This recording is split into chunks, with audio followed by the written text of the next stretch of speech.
In times of hardship, it's easy to feel lost, like hope has slipped out of reach. But sometimes, the most powerful stories of faith and redemption are born from the darkest valleys. Today, I want to share with you the story of Ruth, a woman whose loyalty and faithfulness changed the course of history. It all began during a devastating famine in Israel. Naomi, her husband Elimelech, and their 2 sons left their home in Bethlehem to seek survival in the foreign land of Moab. Life there was not easy, but the family pressed on. The sons married Moabite women, Ruth and Orpah. But then, tragedy struck.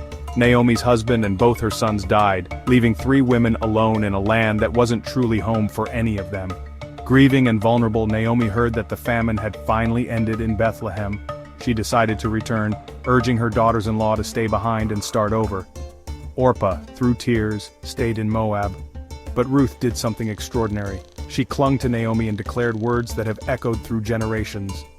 "Where you go, I will go. Your people will be my people, and your God, my God." With nothing but hope and faith, Ruth and Naomi journeyed back to Bethlehem, arriving with empty hands and heavy hearts. Ruth, determined to care for them, went out to glean leftover grain in the fields, humbly gathering what others left behind.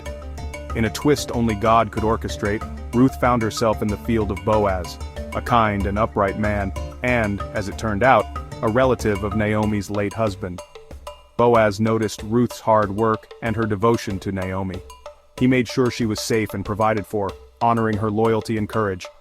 Naomi recognized something special in Boaz. As a kinsman-redeemer, he had the right to restore their family line. With Naomi's wise guidance, Ruth approached Boaz, humbly asking him to take up this role. Boaz was deeply moved by her virtue and agreed, but first, by law, he offered the chance to a closer relative.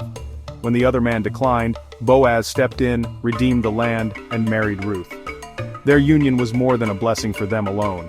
Ruth and Boaz had a son, Obed, who became the grandfather of King David. A foreign woman who chose faith and loyalty became an ancestor of Israel's greatest king, and generations later of Jesus Christ himself. Ruth's story reminds me, God's providence is at work. Even when life feels uncertain, loyalty, faithfulness, and the courage to follow his call can lead to redemption far greater than we can imagine. If you ever feel lost, remember Ruth. Her faith changed everything.